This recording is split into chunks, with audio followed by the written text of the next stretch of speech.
Chapter 10. In the plane, Carl and Harold sat on the floor by the door. They were handcuffed together with Harold's handcuffs. The girl hijacker stood watching them with her gun. The bearded man was in the captain's cabin, and the young man in the black shirt was watching the other passengers.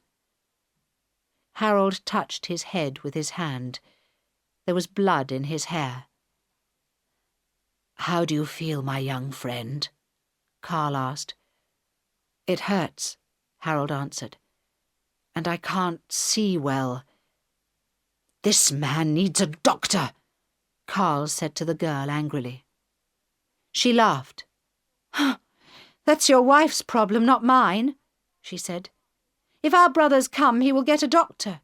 If they don't come, he won't need one." She pointed her gun at Harold's head and laughed again. She wasn't at all nervous now. Carl felt angry. He was angry with the hijackers, and he was angry with himself because he had not moved fast enough to help Harold. It was good to be angry. When he was angry, he did not feel so afraid. "How old are you?" he asked the girl. She did not answer. "I asked you a question," he said. "How old are you? 18, 19? You're not very old, really, are you? You're just a child." The girl's face went red. "I'm 20, she said angrily. "I'm not a child." "You look like a child," Carl said. "You're only 2 years older than my daughter. Why are you doing this?" The girl laughed. She didn't look at his eyes. "Why? You wouldn't understand." "I don't think you understand what you're doing," Carl said. "None of the people in this plane has hurt you. We are all innocent. That man you killed, he wasn't a spy. He was just an American businessman. You've never seen any of us before. Why do you want to kill us?" The girl looked worried and angry. She pointed the gun straight at Carl's head. "I don't want to kill you," she said. "I want your government, your wife, to set our brothers free." "Yes, I know," said Carl carefully. He watched the gun and the girl's face, but he was not really afraid because he was still angry. He argued with the girl as though he was arguing with his daughter. "But remember what your brothers did. They tried to put a bomb on a plane. They wanted to kill innocent people like us. Why?" "You are not innocent," said the girl. "No one is innocent.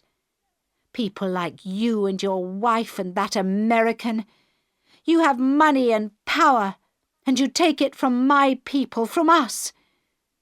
Do you know how I lived when I was a child? 10 people in one room, with no bath, no water, nothing. My parents had no jobs, no passports, no country, nothing. We lived in a town with 10,000 others, but 10 kilometres away there were rich people like you, with big, beautiful houses, fine cars, fine clothes, and they were all innocent people like you. I tell you, no one is innocent." She was shouting now, and nearly crying. There were tears in her eyes. Carl and Harold watched the gun carefully. Poor girl, Carl thought. Poor little murderess. The bearded man came out of the captain's cabin and put his hand on the girl's arm. "Stop it, little flower," he said. "Don't talk to them. That's not your job." Then he hit Carl in the face. "Keep your mouth shut," he said. "Think about your wife instead. Do you see the time? I think she has forgotten you." Carl groaned and held his mouth with his hand. There was blood in his mouth, and one of his teeth was broken. Then he looked at his watch. It was 2:23. 7 minutes left. Then the half-hour was over. "I'm sorry, my friend," he whispered to Harold. "You tried fighting, and I tried talking. But it didn't work. I think this may be our last journey."